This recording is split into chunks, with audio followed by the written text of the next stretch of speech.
नमस्कार, मैं हूं आपके साथ सोनम सिंह। आप देख रहे हैं इंडिया न्यूज उत्तर प्रदेश उत्तराखंड। वक्त हो गया है स्पेशल रिपोर्ट का। बुलेटिन में आज सबसे पहले बात होगी महाराष्ट्र में भाषा पर उठे सियासी बवंडर की।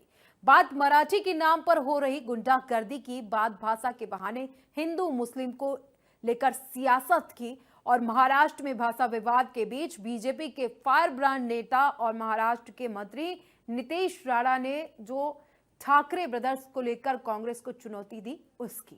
क्या वो मदरसों में उर्दू की बजाय मराठी पढ़ाने को कहेंगे?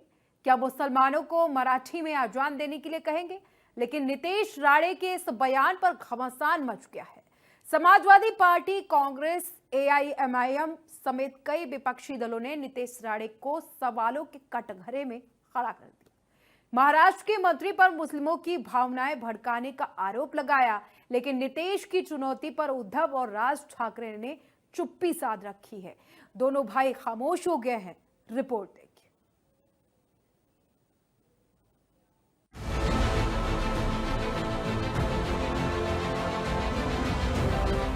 तो मदरसा में मराठी चालू करो ना, सबसे आसान है। अलग पाठशाला करने की जरूरत ही नहीं है। महाराष्ट्र में बहुत मदरसा है, वहाँ उर्दू के बजाय आप मराठी शुरू करो ना उधर। नीतीश राणे जी कौन होते हैं हमको बोलने वाले? क्या मैं इनसे कहूं कि आप जो है आपका जो धर्म पुस्तक है वो आप जो है मराठी में पढ़िए। किसी के धर्म की और जात के बारे में और भाषाओं के बारे में जो भेदभाव बीजेपी कर रही है, इनको यही चीज अब महंगी पड़ेंगी। बयानों के तीखे बाण चले और महाराष्ट्र में हिंदी बनाम मराठी की लड़ाई मुसलमानों पर आ गई। मराठी में अजान की मांग पर सियासत गर्मा गई। भाषा पर नई सियासी लड़ाई छिड़ गई। मराठी के नाम पर मनसे की गुंडागर्दी के बीच महाराष्ट्र के मंत्री ने नए विवाद को हवा दी। आपके मुल्ले मौलवी को बोलो अच्छी तरह से मदरसा में सिखाओ। उधर हम लोग को भी समझ जाएगा ना कि मदरसा सच्ची में पढ़ाई के लिए, वरना पुकड़ में गन बिन तो मिलते हैं उधर सब। महाराष्ट्र के मंत्री और बीजेपी के फायर ब्रांड नेता नीतीश राणे ने मदरसों में मराठी पढ़ाने, मराठी में अजान देने, मुस्लिम इलाकों में जाकर मराठी बुलवाने की सीधी चुनौती राज और उद्धव ठाकरे को दी तो सियासी बवंडर उठ गया।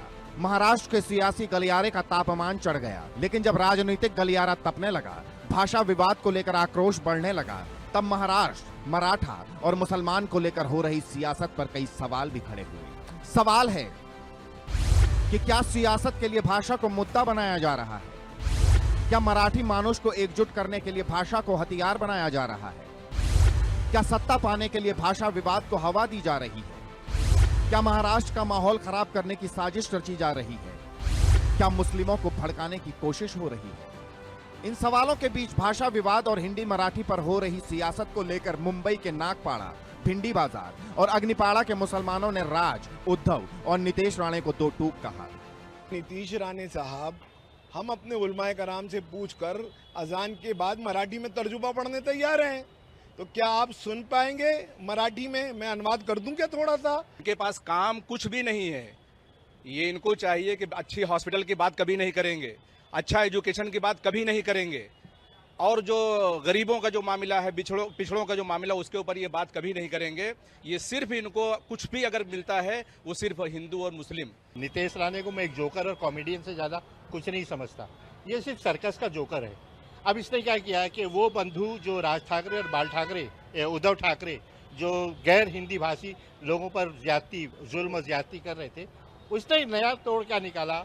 महाराष्ट्र में भाषा विवाद ने मजहबी रंग ले लिया। भाषा पर सियासत करने वालों को महाराष्ट्र के मुसलमानों ने करारा जवाब दिया। भाषा के नाम पर गुंडागर्दी करने वाले ठाकरे ब्रदर्स को सवालों के कटघरे में खड़ा किया। लेकिन जब भाषा की लड़ाई मुसलमानों तक आई, तब सियासी गलियारे में खलबली मच गई। एनसीपी और कांग्रेस भी भाषा पर छिड़ी लड़ाई में कूद पड़ी।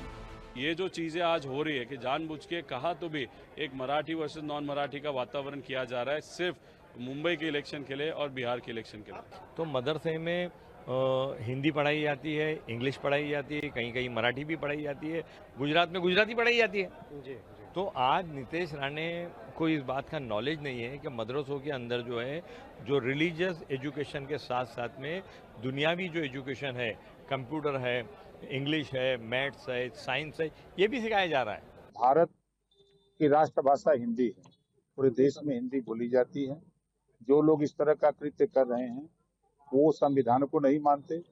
वो देश के लिए एक तरह से हमारी नज़र में वो समाज में विद्रोह फैलाने का काम कर रहे हैं। भाषा पर मचे घमासान, सड़कों पर हो रहे संग्राम और सियासत के चलते तीखे बाण के बीच अब सवाल है कि आखिर इस विवाद का अंत कैसे होगा। जिन लोगों ने इस विवाद को सुलगाया, क्या उन पर एक्शन होगा या भाषा के नाम पर सियासत का यह खेल यूं ही चलता रहेगा? Bureau report, India news.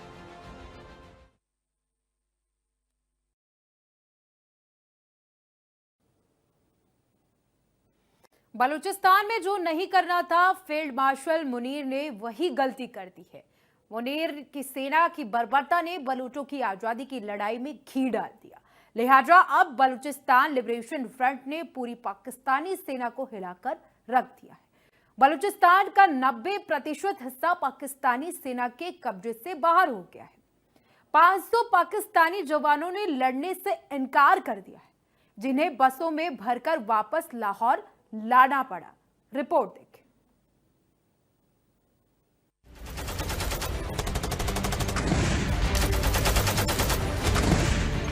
Balm से बलोचों की जीत की इनसाइड स्टोरी।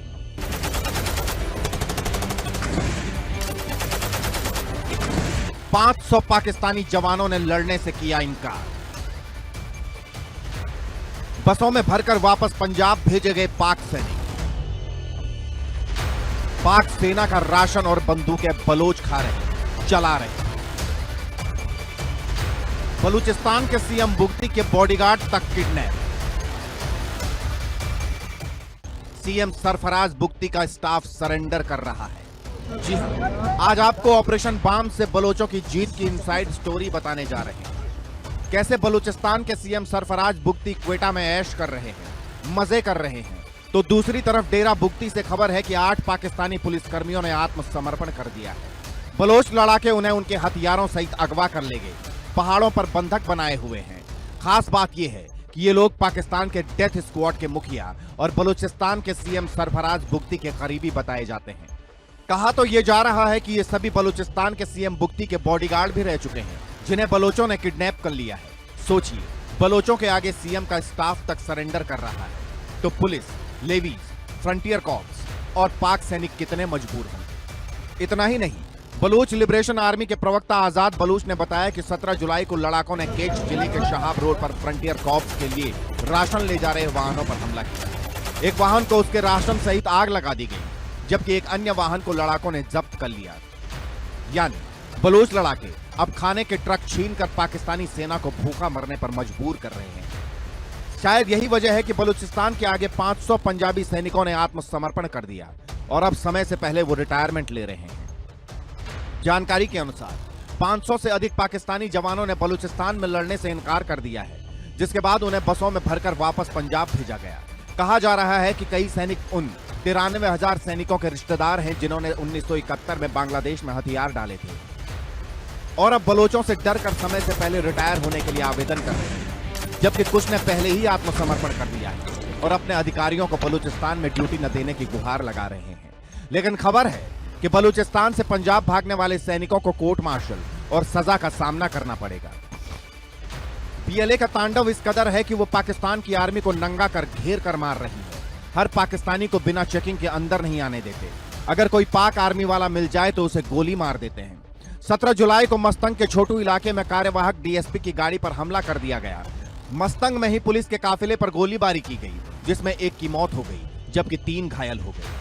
अभी बलोच लड़ाकों के हमले में पाक आर्मी के एक मेजर समेत 29 पाकिस्तानी सैनिक मारे गए। बलोच लड़ाकों ने साफ कर दिया है कि किसी भी नुकसान से बचने के लिए पाक सेना से दूरी बनाए रखनी होगी। सवाल यह है कि क्या बलूचिस्तान उनके हाथ से निकलने वाला है? Bureau report, India news.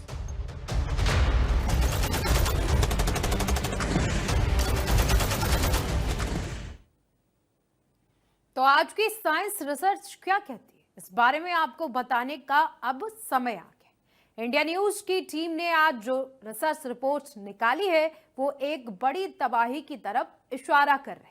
ये इशारा महाविनाश की तरफ है। ये इशारा हिमालय में बचने वाली उस तबाही की तरफ है जिसके बारे में अभी से विचार नहीं किया गया तो देर हो जाएगी।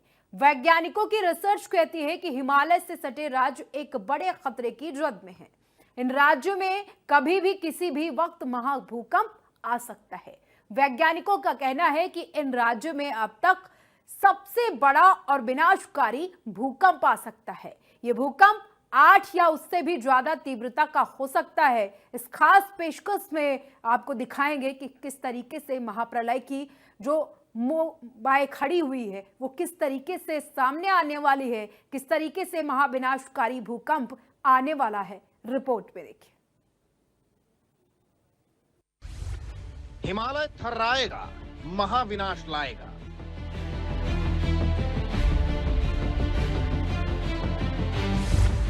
धरती डोलेगी, विनाश विनाश बोलेगी।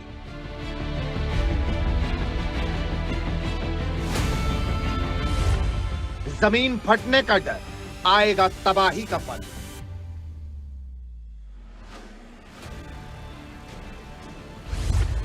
विनाश है तय, इंसानों में भय ही भय।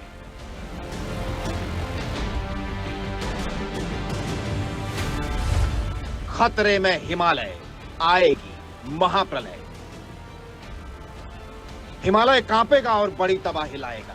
ये हम नहीं कह रहे बल्कि रिसर्च कह रही है। वैज्ञानिकों की लेटेस्ट रिसर्च में भारत के लिए अलर्ट जारी किया गया है। साफ तौर पर कहा गया है कि हिमालयी राज्यों में बहुत बड़े और विनाशकारी भूकंप आने का खतरा मंडरा रहा है। यूं समझ लीजिए कि हिमालय से सटे हुए राज्य भूकंप के टाइम बम पर बैठे हुए हैं। वैज्ञानिकों का साफ तौर पर कहना है कि कभी भी किसी भी वक्त एक महाभूकंप आएगा और हिमालयी राज्यों में विनाशकारी तबाही लाएगा। नेपाल और म्यांमार में भूकंप ने जैसी तबाही मचाई थी, उससे भी भयानक तबाही आएगी जो अपने आगोश में सब कुछ उड़ा ले जाएगी। रिसर्च क्या कहती है, जरा गौर कीजिए। हिमालयी क्षेत्र में विनाशकारी भूकंप का खतरा मंडरा रहा है। यह भूकंप 7 से 8 रिक्टर स्केल से ज्यादा का हो सकता है। हिमालय के अधिकतर क्षेत्र भूकंप के जोन 4 और 5 में है। इस वजह से बड़ा भूकंप यहां महातबाही लाएगा। इससे पहले भी हिमालयी राज्य बड़े भूकंप झेल चुके हैं। उत्तराखंड, हिमाचल में बार बार आ रहे भूकंप इसका उदाहरण है। उत्तराखंड, हिमाचल, जम्मू कश्मीर, लद्दाख भूकंप के रेड जोन में है। इन राज्यों में 7 रिक्टर स्केल का भूकंप भी बड़ी तबाही ला सकता है। खतरा बहुत बड़ा है। भूकंप कभी भी बड़ी तबाही ला सकता है। कोई नहीं जानता ये कब आएगा, आज, कल या कभी और, लेकिन जब भी आएगा तो कोहराम मचाएगा। अब आपका यह समझना जरूरी है कि आखिर भूकंप के लिहाज से हिमालयी क्षेत्र इतना संवेदनशील क्यों है। क्यों वैज्ञानिक बार बार हिमालयी राज्यों के लिए अलर्ट जारी कर रहे हैं। बारिश, बाढ़, भूस्खलन से वैसे ही इन राज्यों में तबाही मचती रहती है। ऐसे में एक बड़ा भूकंप कैसे हिमालयी राज्यों को बुरी तरह से हिलाकर रख देगा, जरा समझिए। हिमालय में भूकंप की बड़ी वजह 2 टेक्टोनिक प्लेट्स का टकराव है। ये प्लेट है भारतीय प्लेट और यूरेशियन प्लेट। 5 करोड़ साल पहले यूरेशियन प्लेट भारतीय प्लेट से टकराई। तब से भारतीय प्लेट यूरेशियन प्लेट के नीचे जा रही है। हर साल भारतीय प्लेट लगभग 5 सेंटीमीटर आगे बढ़ रही है। टेक्टोनिक प्लेट्स के दबाव के कारण हिमालय में भूकंप आते हैं। हिमालय में ग्रेट साइज्मिक गैप है। यहाँ 8 से अधिक तीव्रता का भूकंप आने की आशंका है। भयानक भूकंप की आशंका के कारण हिमालय चिंता का विषय है। कुल मिलाकर इतना समझ लीजिए कि भारत के मुकुट हिमालय पर एक बड़ा खतरा मंडरा रहा है। इससे सटे राज्यों पर बड़ा खतरा मंडरा रहा है। रेड जोन में वो इलाके सबसे पहले आ रहे हैं जो भूकंप के लिए सबसे ज्यादा संवेदनशील हैं। तो आगे क्या होगा कोई नहीं जानता, लेकिन रिसर्च के मुताबिक यह तय है कि हिमालयी राज्य एक विनाशकारी भूकंप के मुहाने पर खड़े हैं। Bureau report, India news. उधर बिहार में इन दिनों अपराध और अपराधियों की बहार है। आए दिन क्रिमिनल्स खुलेआम हत्या कर रहे हैं, लूटपाट कर रहे हैं, ऐसी तमाम घटनाओं को अंजाम दे रहे हैं। पुलिस प्रशासन, कानून, अपराधियों में किसी का रत्ती भर खौफ नहीं दिख रहा है।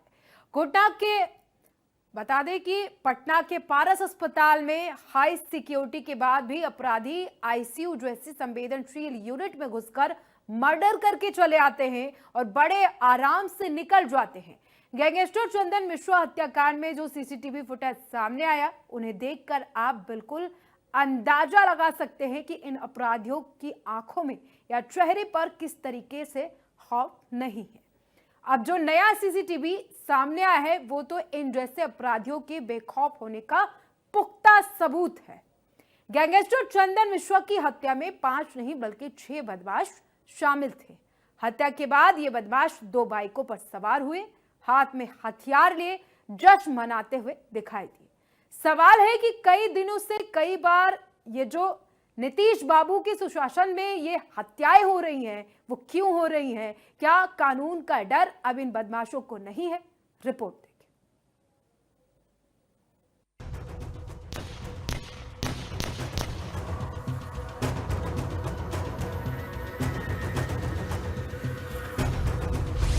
बिहार में मर्डर पर मर्डर, किधर है लॉ एंड ऑर्डर?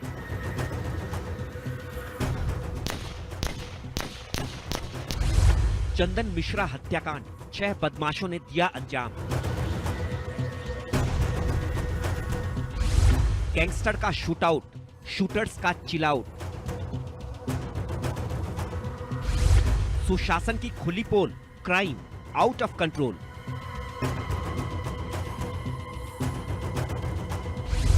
सुशासन मारे जाते हैं। सावन के महीने में बिहार में अपराधों की बाढ़ सी आ गई है। अपराधियों में प्रशासन का कितना खौफ है, इन 2 तस्वीरों से समझा जा सकता है। पटना के पारस अस्पताल में गैंगस्टर चंदन मिश्रा की हत्या के बाद भागते हुए शूटर्स का नया सीसीटीवी फुटेज सामने आया है। पहली तस्वीर में अस्पताल के आईसीयू के बाहर हाथ में पिस्टल लिए 5 बदमाश दिख रहे हैं। दूसरी तस्वीर में अस्पताल के बाहर 2 बाइकों पर सवार अपराधियों की संख्या 6 है। मतलब साफ है, गैंगस्टर चंदन मिश्रा हत्याकांड में 5 नहीं 6 बदमाश शामिल थे। 5 बदमाश अस्पताल में दाखिल हुए, जबकि 6ठा बदमाश अस्पताल के बाहर मौजूद था। महज 30 सेकंड में चंदन मिश्रा को शूट कर बदमाश आईसीयू से बाहर निकले और कुछ ही मिनटों में फरार हो गए। हत्या को अंजाम देने के बाद अपराधियों का सरेआम हथियार लहराते हुए जश्न मनाना दिखा रहा है कि बिहार में क्रिमिनल्स कितने मौज में हैं। न पुलिस का डर, न कानून का खौफ। जहां जिसको चाहा ठोक दिया और शान से निकल लिए। पुलिस और एसटीएफ के हाथ जो तस्वीरें और सीसीटीवी फुटेज लगे हैं, उनमें शूटर्स की अगुवाई करता दिख रहा बदमाश तौसीफ बादशाह है। बेखौफ और बगैर चेहरे पर मास्क लगाए तौसीफ ने सीसीटीवी की ओर बिना किसी खौफ के देखा और कमर से पिस्टल निकाली। न हत्या से पहले घबराहट और न हत्या के बाद। पुलिस के मुताबिक पटना के फुलवारी शरीफ का रहने वाला है तौसीफ। पिता का हार्डवेयर का कारोबार है और मां टीचर है। सेंट कैरेंस स्कूल से तौसीफ ने पढ़ाई की है। तौसीफ का पहले से है आपराधिक रिकॉर्ड। आर्म्स एक्ट के तहत एक केस में आरोपी है तौसीफ। हाल ही में तौसीफ ने कॉन्ट्रैक्ट किलिंग शुरू की है। सुपारी लेकर हत्या करना और करवाना शुरू किया है। तौसीफ का गैंग सुपारी लेकर हत्या करता है, इसलिए पुलिस चंदन मिश्रा की हत्या सुपारी किलिंग मानकर भी चल रही है। इसके साथ ही गैंगस्टर चंदन मिश्रा हत्याकांड में गैंगवॉर की भी आशंका जताई जा रही है। चंदन मिश्रा की हत्या का शक शेरू गैंग पर भी जताया जा रहा है। चंदन और शेरू पहले दोस्त थे और साथ में गैंग चलाते थे, लेकिन बाद में दोनों की दोस्ती दुश्मनी में बदल गई। अब चंदन की हत्या वर्चस्व की लड़ाई में कराए जाने की बात सामने आ रही है। लेकिन बिहार में जिस तेजी से क्राइम का ग्राफ बढ़ता जा रहा है, उसने कानून व्यवस्था की पोल खोल दी है। नीतीश सरकार के सुशासन की झलक इन दिनों बिहार के किसी शहर, गांव, गली मोहल्ले में भी नहीं दिख रही है। Bureau report, India news. D company का डायरेक्टर छांगुर, जी हां, अवैध धर्मांतरण के आरोपी छांगुर को लेकर कई चौंकाने वाले खुलासे लगातार किए जा रहे हैं। अब इसका कनेक्शन डी कंपनी से भी निकलकर सामने आया। ये इसलिए क्योंकि छांगुर नीतू उर्फ नसरीन और नबीन के साथ अक्सर अवध इंटरनेशनल होटल में रुकता था। 1 साल पहले तो इन तीनों का होटल में काफी आना जाना था। कहा जाता है कि छांगुर के संबंध हाजी चाचा से भी रहे हैं। सीधे तौर पर समझिए कि हाजी चाचा का दामाद दाऊद इब्राहिम है और छांगुर अवैध धर्मांतरण का आरोपी है। ये विदेशों से फंडिंग लेकर धर्मांतरण का खेल कर देश की सामाजिक समरसता को भंग करना चाह रहा था।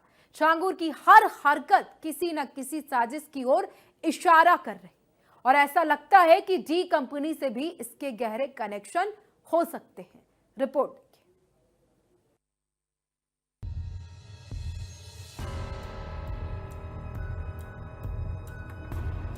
अवध इंटरनेशनल होटल का रहस्य, छिपे हैं कौन कौन से सच। जांच एजेंसियों के रडार पर होटल, दाऊद से कनेक्शन टोटल। छांगुर यहां क्यों रुकता था, कौन सी साजिशें रचता था। कभी गली गली घूमकर नग बेचने वाले शातिर छांगुर के अवैध धर्मांतरण में डी कंपनी का हाथ सामने आया है। यानी जलालुद्दीन उर्फ छांगुर इतना शातिर था कि वो अपनी करतूत में दाऊद इब्राहिम गैंग से भी मदद लेता था। दरअसल छांगुर को लेकर जैसे जैसे जांच का दायरा आगे बढ़ रहा है और उससे पूछताछ हो रही है, चौंकाने वाले खुलासे सामने आते जा रहे हैं। अब तो ये लगभग साबित हो चुका है कि छांगुर जिस देश में रहता था उसी के साथ गद्दारी कर रहा था। छांगुर की काली करतूत को लेकर लखनऊ में अवध इंटरनेशनल होटल के राज चौंकाने वाले हैं। माना जाता है कि इस होटल का उपयोग कभी दाऊद के नेटवर्क द्वारा अलग अलग अवैध गतिविधियों के लिए किया जाता रहा है। अब इसी होटल से छांगुर का सीधा कनेक्शन भी सामने आ चुका है। छांगुर यानी धर्मांतरण का वो काला सिंडिकेट चलाने वाला शख्स जिसका नाम जलालुद्दीन उर्फ छांगुर, और इंटरनेशनल मनी फंडिंग को लेकर जिस तरह उसके तार खंगाले जा रहे हैं उसमें एक बड़ा खुलासा होता नजर आया है। असल में जलालुद्दीन उर्फ छांगुर के सीधे तार डी कंपनी से जुड़े हुए थे। लखनऊ का अवध इंटरनेशनल होटल जो कभी सीमा पैलेस के नाम से जाना जाता था, 1993 के बम धमाकों के बाद दाऊद इब्राहिम का नाम मुख्य आरोपी के रूप में सामने आया था। तब से ही इस होटल पर इंटरपोल और दूसरी जांच एजेंसियों की नजर रही है। अब छांगुर बाबा की वजह से ये होटल फिर चर्चा में है। ये होटल लखनऊ पॉलिटेक्निक के सामने है। कहा जा रहा है कि लखनऊ के अवध होटल में छांगुर, नीतू उर्फ नसरीन और नवीन अक्सर रुका करते थे। 1 साल पहले तक लगातार इस होटल में छांगुर का बराबर आना जाना था। जी हाँ, डी यानी दाऊद इब्राहिम, अंडरवर्ल्ड डॉन दाऊद इब्राहिम और मोस्ट वांटेड दाऊद इब्राहिम के करीबियों के होटल में ही जाकर छांगुर धर्मांतरण की ये साजिश रचता था। लखनऊ में बने डायमंड और सीमा पैलेस नाम के होटल जो दाऊद इब्राहिम के सगे रिश्तेदारों के होटल हैं। बता दें कि होटल 90 के दशक से ही जांच एजेंसियों के रडार पर है। होटल का कनेक्शन सीधे मोस्ट वांटेड दाऊद इब्राहिम से जुड़ा है। होटल के मालिक दिवंगत हाजी चाचा थे। इनके फैजाबाद रोड पर 2 होटल हैं। अवध इंटरनेशनल होटल, जिसे पहले सीमा पैलेस के नाम से जाना जाता था, दूसरा डायमंड होटल। हाजी चाचा की बड़ी बेटी सीमा के नाम पर होटल का नाम सीमा पैलेस रखा गया था। सीमा की शादी दाऊद इब्राहिम के भाई से हुई है, यानी हाजी चाचा का दामाद है दाऊद इब्राहिम। हाजी चाचा के बारे में कहा जाता है कि वो बहुत रौबदार व्यक्ति था और उसकी प्रॉपर्टी मुंबई में भी है। असल में दाऊद इब्राहिम के भाई की शादी हाजी चाचा की बेटी से हुई थी, जो सीमा पैलेस और होटल डायमंड इंटरनेशनल के मालिक हैं। दोनों ही होटल लखनऊ में मौजूद हैं और अक्सर छांगुर और नीतू वहां रुका करते थे, वहीं बैठकर ये खतरनाक साजिश रचा करते थे। जलालुद्दीन उर्फ छांगुर बाबा का मायाजाल देश के कई राज्यों से होता हुआ विदेश के कई देशों तक फैला हुआ था और इसको लेकर वो विदेश से कई 100 करोड़ की फंडिंग भी ले चुका है। अवध इंटरनेशनल होटल इसलिए भी चर्चा में है क्योंकि यहीं रुककर ही छांगुर अपना साम्राज्य चलाता था। कहा जा रहा है कि छांगुर के संबंध हाजी चाचा से भी थे। हाजी चाचा की संपत्ति न केवल लखनऊ में बल्कि मुंबई में भी फैली हुई थी। उनकी मौत कुछ महीने पहले ही हुई है, लेकिन उनके परिवार का प्रभाव अब भी कायम है। उनके 2 बेटे और एक दूसरी बेटी है। ये होटल अभी भी उनकी बेटी सीमा के नाम पर दर्ज है।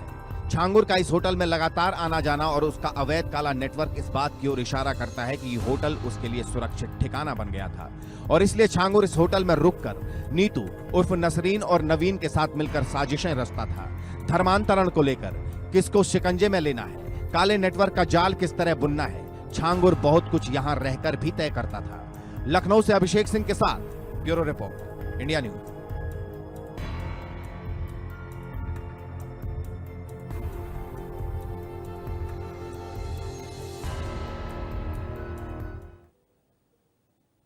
तो इसी के साथ स्पेशल रिपोर्ट में मेरे साथ अभी के लिए इतना ही। देखते रहे इंडिया न्यूज उत्तर प्रदेश उत्तराखंड।